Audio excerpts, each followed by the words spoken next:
In today's episode, we'll discuss who Nelson Nash is, what is the Nelson Nash Institute, why it's important, and most importantly, how you can benefit from it. Enjoy the episode. Take care. Welcome to the Infinite Wealth Podcast, where we teach clients how to build wealth and create passive income without the risk of Wall Street.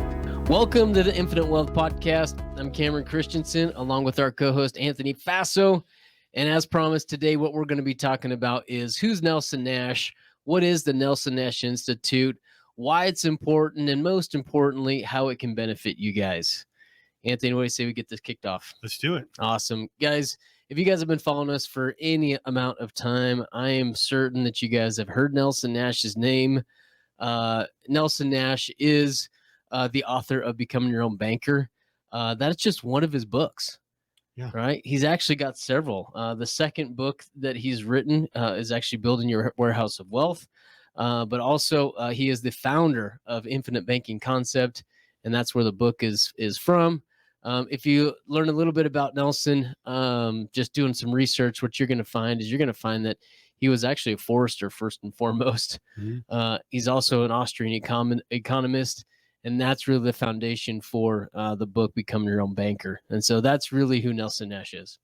I'd also add that he did serve in the military, in the Air Force, and he was a pilot, which you also notice in reading the book. Some of the things or the analogies he uses relate to his history, right? He talks about, he has an example of if you're flying a plane from, I don't know if it was LA. I forget where he's flying the plane, but he's talking about flying a plane and you're getting that headwind, aka taxes and interest. So, and he also talks about thinking long term, which I think he learned from being a forester. And I would add that Nelson is a strong Christian. If you spend any time with Nelson, like I have, I've spent more time with him than you have, Anthony. I think you'll find out pretty quick that he is a strong Christian, a man of the faith, and just a really, really good man. Honored to have met him. All right, Anthony, before we kind of introduce our listeners to the Nelson Nash Institute and what it is, I think we should share maybe our first impressions of Nelson, right? When the first time was that we met Nelson. So if you have a story, think about it. I'm happy to share mine. One thing that I remember about when I first met Nelson, it was actually, I don't know if I told this story before, but it was on my birthday. What a birthday present. I know, right? My wife thought I was crazy. Is that she asked me what I wanted to do for my birthday. And I said, I want to go listen to this gentleman talk about private banking. She thought I was insane. And as little did I tell her, but it was like 2 days that we got to go. So it was the whole weekend. But I remember going down there, meeting Nelson.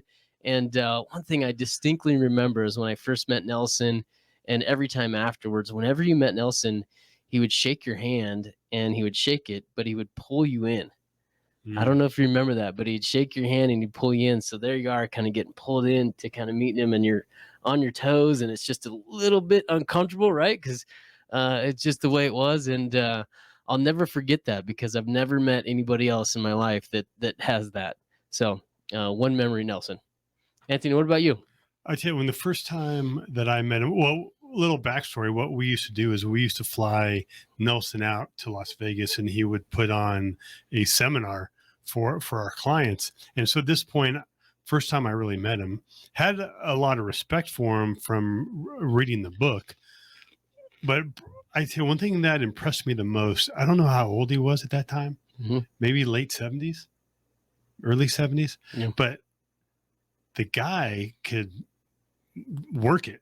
Like he stood up there. He was literally on from 8 to 5. He stood the whole time. And you know what I remembered? He would strategically take sips of water. Like if he wanted you to absorb a statement that he'd said, he would say it. And then he'd take a sip of water, which really forced you to kind of marinate on what he had said. Great. Two of many fond memories that Anthony and I have of Nelson. And we have more to share at the end. So there's going to be some even more entertaining ones. A little cliffhanger. Yeah, you must have a good story or a zinger or something in there. Maybe. Well, I've got 3 stories. Anthony, while we move on, Mhm. right? It's not about how many more stories I have than you. It's about educating our listeners. And how about you give them some insight on what the Nelson Nash Institute is all about? Well, the Nelson Nash Institute, it's a nonprofit organization headquartered at Birmingham, Alabama, where Nelson had lived. And its sole focus is to educate and protect the infinite banking concept. Mm. And as you know, or maybe you don't know, Cameron, but Nelson wrote his book, Becoming Your Own Banker, in 2000. But what had happened is there was kind of a more of informal organization, but then they eventually created this organization because what was happening, infinite banking was kind of like the wild, wild west.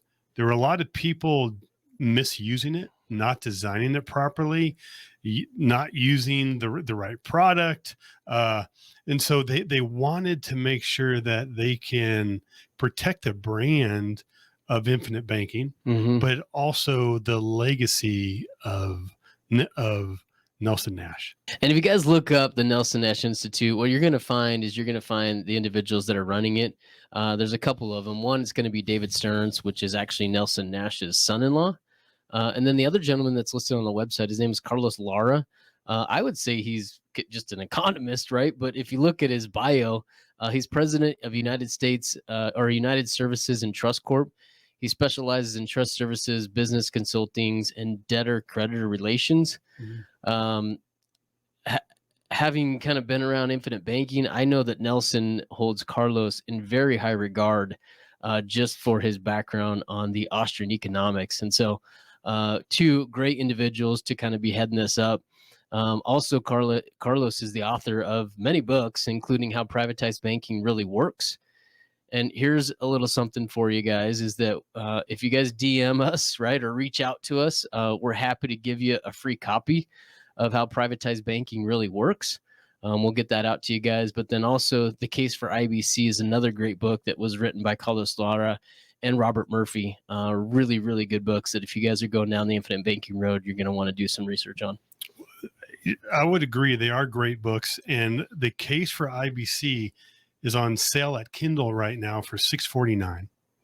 Right. And we talked about getting free access to the book. It's going to be a PDF of how privatized banking really works.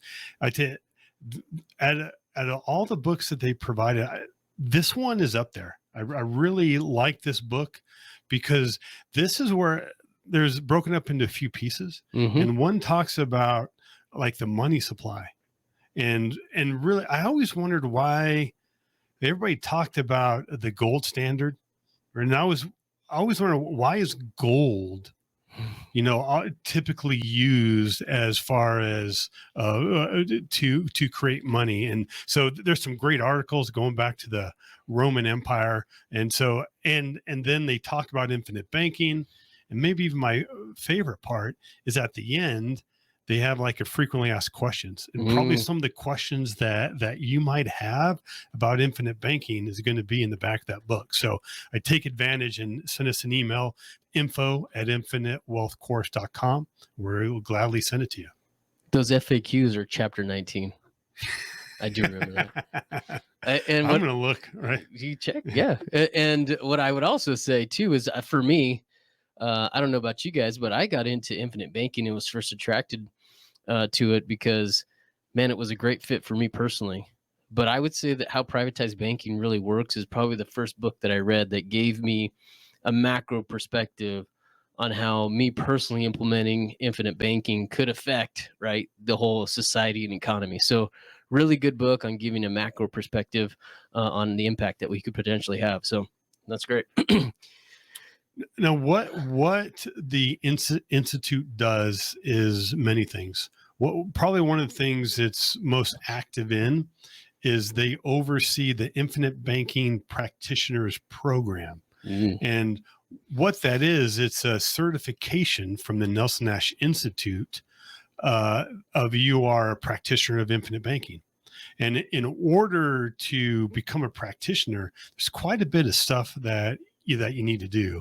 Not only is there a test that you have to pass, and there's a code of ethics to follow, but also not anybody can join. There's actually, you have to be recommended from a practitioner, and you have to meet with people on the board of why you are doing this. And then even once you pass the test, you still need to work under a mentor, who's somebody who is certified to kind of oversee that you are practicing infinite banking properly. We're going to talk a little bit more at the end of kind of why Cameron and I chose to become certified practitioners. Another thing that they do is they put on what's called the annual think tank, which is only available to certified practitioners.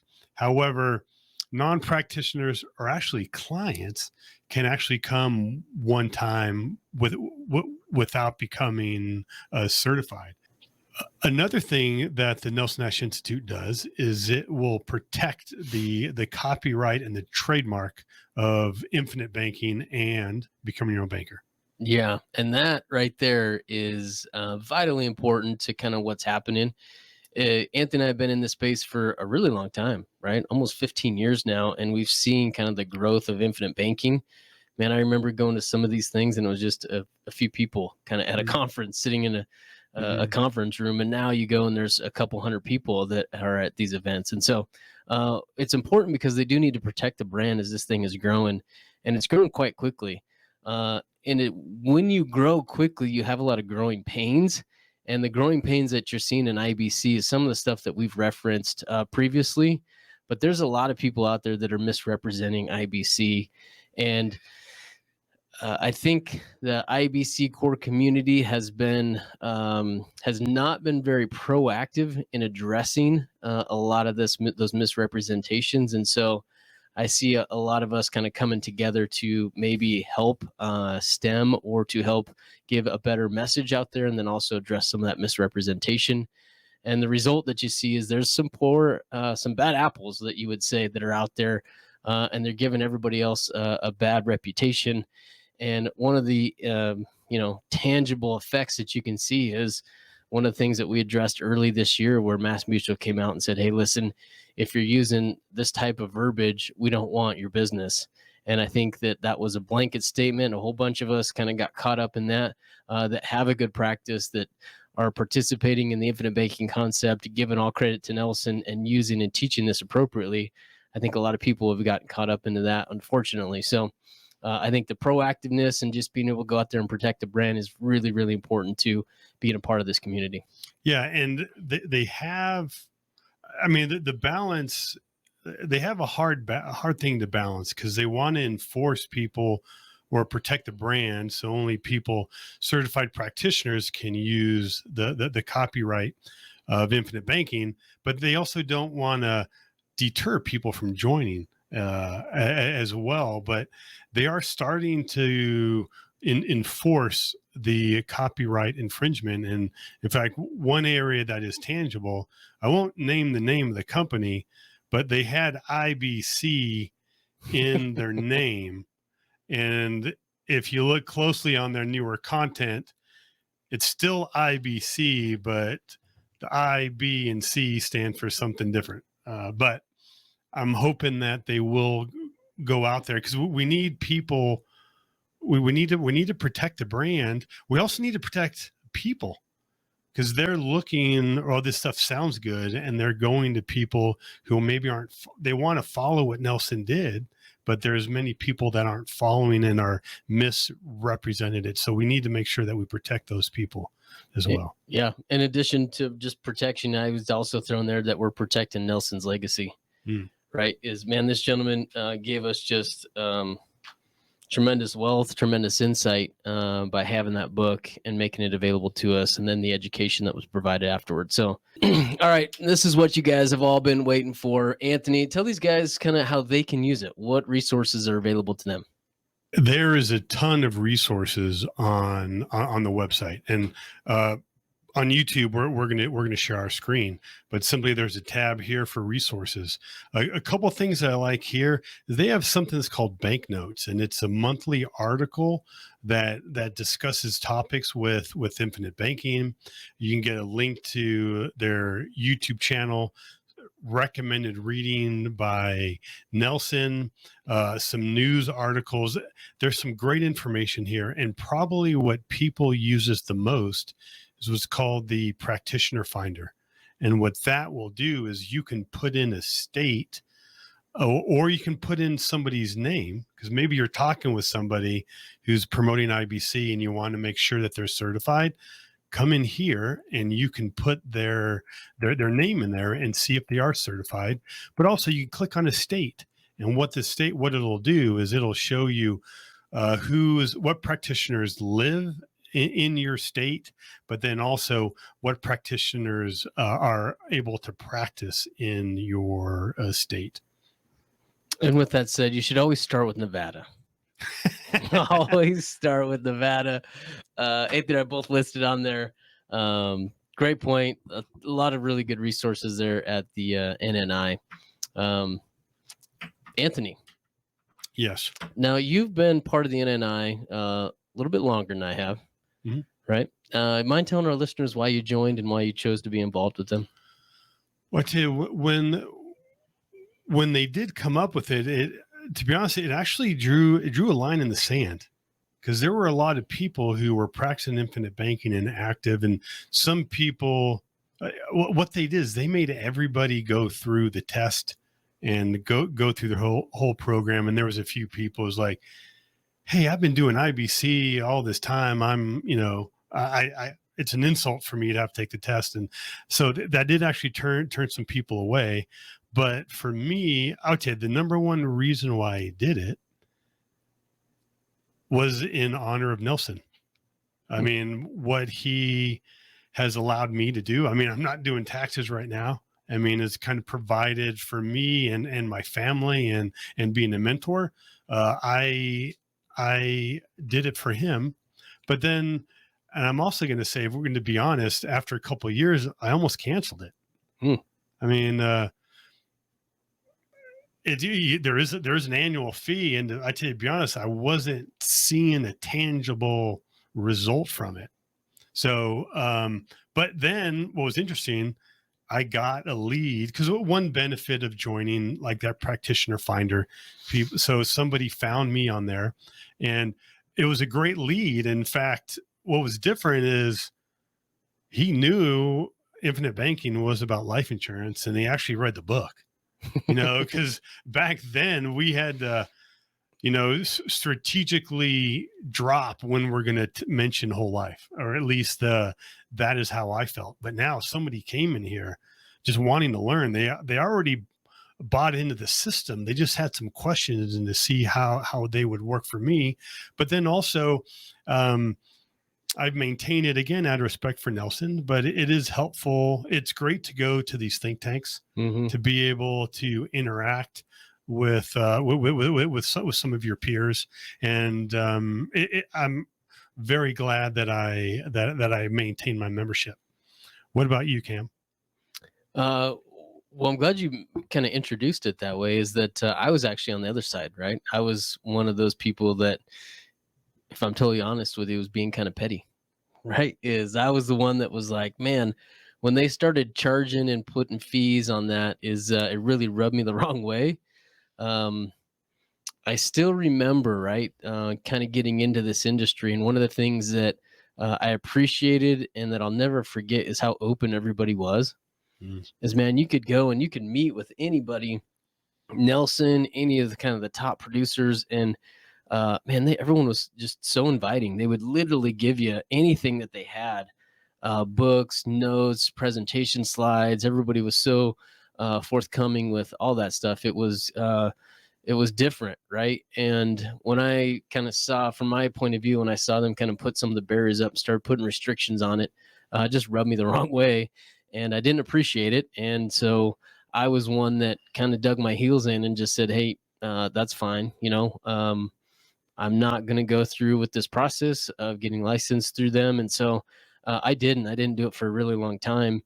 And man, to be honest, I was building a business here locally in Las Vegas, and nobody knew what infinite banking was anyways. Yeah. Right. And so it wasn't like a designation at that point in time.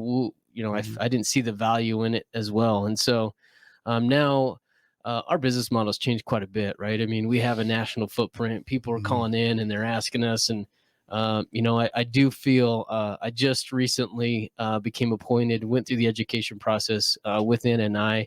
I'm an authorized practitioner and I'm honored to be. Yeah, thanks. And you know what? I did it mainly out of honor to Nelson. And again, you feel an obligation, right, to give back. Again, we've got a great lifestyle. We've got a great business. But again, man, it was, if I look back, there was one point where I felt very, very convicted is we're building our business and we have clients that are moving into kind of that coaching position. Mhm. And so they're asking me, hey, what kind of education do I need to teach people? And man, the first thing that I always say is go get certified at, through Nelson Nash Institute. And man, the first time it came out of my mouth, I just felt extremely convicted because I was not. So felt convicted, felt hypocritical. And that was really the impetus of me kind of going out there, getting certified. And man, you know what? I owe Nelson and the NNI a lot, right? So very appreciative, very honored to be associated with these guys at this point, and look forward to kind of moving forward with these guys. If somebody's out there is like, I'm looking for somebody to help me implement infinite banking, not sure if I should use a certified practitioner or not, I kind of share this story. So Cameron, let's say that your life is on the line, right? That you're framed for a crime you didn't commit. Okay. And if you go to jail, you're convicted, your life is ruined, right? So you need a really good attorney. Now, you got really two options, right? Mm-hmm. Either you get the best in the country, maybe say the Dream Team, or I might pick the Lincoln Lawyer, but I've been watching that. Or you would, or more than likely, you're going to get the best lawyer you can afford. Right. You might want the Dream Team, Mm-hmm. right? But you don't have the budget for the Dream Team. You're going to get the best attorney to help you, or the best to advise you on this case, but as much as you can afford. But I kind of look like, consider that your financial life is on the line and you need somebody to guide you through this process. The great thing about the way infinite banking is structured, the cost for your advisor is already baked in the product. So you have the choice. You can get the choice of the best in your town, but you have the ability now to have the best in the country. Now the Dream Team. Is that where you're going with it? Is that? Well, I'm not saying we're the Dream Team, okay? But if we were, I think you would be a Kardashian. I think, right? Rob Kardashian. Rob Kardashian? Senior. Oh, thank you. Okay. Go on. Thank you. Go Okay. on. All right. I got stuck. I was thinking I was thinking basketball is where I was going, but I guess the lawyer connection. I'm with you. Okay, I caught up. Got it. Yeah. Great. Love that analogy, Anthony. We might cut that one out. I don't know. All right. Let's wrap this up. Anthony, we hosted Nelson many times over the years out here in Las Vegas, and just kind of preparing for this and me kind of engaging with the Nelson Nash Institute kind of got me thinking about Nelson. Mm-hmm. Anthony, do you have a story, right, or two, or something that you'd like to share with the listeners about Nelson? I'd say one of my favorite stories of Nelson, and unfortunately you are involved, but he had come out here for an event, but the way things work, you and I were going to host him on Sunday. Mm. So we went and we picked him up. Then we took him to our church. Yeah. And our church is more of kind of the big, almost like a rock concert kind of. And I just imagine with Nelson, I mean, down south, it's more of a typical church service. And I was a little concerned of how he was going to react, but he was up there, he stood up and he was clapping his hands and he was singing. Then we went out to lunch, and this is one of my claim to frames, is that I believe I'm the only one who has a picture of our Nelson Nash and Carrot Top in the same frame. Really? Yeah. Yeah, well, Carrot Top lives in Las Vegas, Yeah, and yeah. I tell you, he goes around the Summerlin area. Yeah, I yeah. see him all the time. But we were at lunch, and then the booth behind our table was Carrot Top. And it's kind of hard not to see. Yeah. So I kind of distinctly took a picture, secretly took a picture of Nelson, and then in the background you could see you can see Carrot Top. Then we went to we took him back to the house, and I don't remember how old he was, but again, late 70s, maybe early 80s. He went swimming. Yeah. Like he got his swim trunks on, got in the pool. I remember him throwing the ball with your kids, and Yeah. the man was enjoying his life. He was having a great time. Yeah. Man, along the same lines, it might have been the same event, but man, I hold the man in very high regard. And in his book, he talks about having open heart surgery. Hmm. And I remember seeing him in the pool, laying on a floaty, right, leaning back, just living life. But man, he had a huge old scar right here on his chest from open heart surgery. But man, what a great time. Same thing. What I remember is Nelson just being absolutely generous with his time. He would come out, and he'd come out for a weekend at a time. And man, like you'd mentioned before, is he would stand up there, present all day long, come to the back of the room, and he was talking to anybody and everybody about infinite banking as long as they wanted. We're literally like dragging people out. I'll never forget that. But the one thing that I do remember is I remember Mary. Right? I remember Mary. She's always just dressed to the nines, as just elegant and beautiful as you can imagine. And she would sit in the back of the room when Nelson would present, and just engaged and right along with him. And every time he would tell a joke, who knows how many times she'd heard those jokes, right?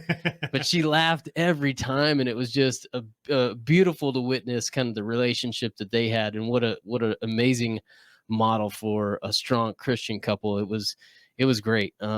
Man, I'm honored to have met the guy. Just a great, strong Christian, and very thankful for the education and wisdom that he's passed down.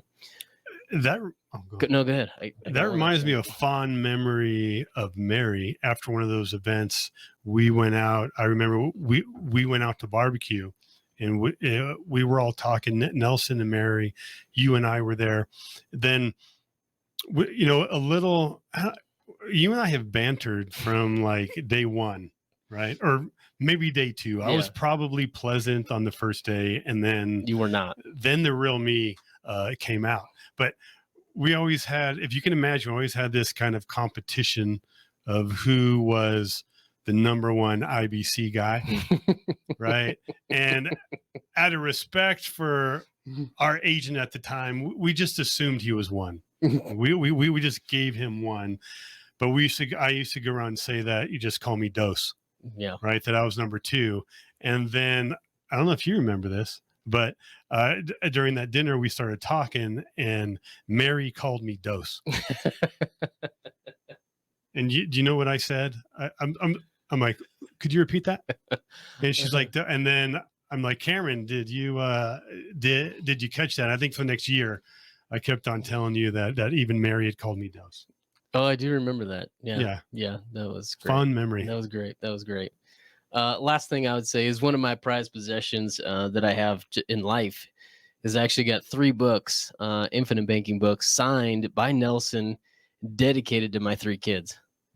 So super happy to have those, and I have not given them to them yet because they're not quite old enough, right? We've had some good conversations about money, but they're not there by any means. But I'm very thankful for those as well. So, guys, hope you enjoyed this episode. Again, this was a good overview of who Nelson Nash is, what the Nelson Nash Institute's all about, why it's important, and then most importantly is how you guys can benefit from it. So we'll have some links in the show notes. Make sure you guys get over there, take a look, and see what else of information that you guys can find. Hope you enjoyed it. And don't forget, if you want the free copy of how privatized banking really works, let us know, and we'll send you the PDF. Go make it a fantastic day. Take care. If you like this video, I know you're like this one. And if you want to learn how investors use infinite banking to increase their returns and lower their taxes, check this out. And if you have some questions and want to see if infinite banking is for you, hop on a discovery call with us. Link for that will be in the description.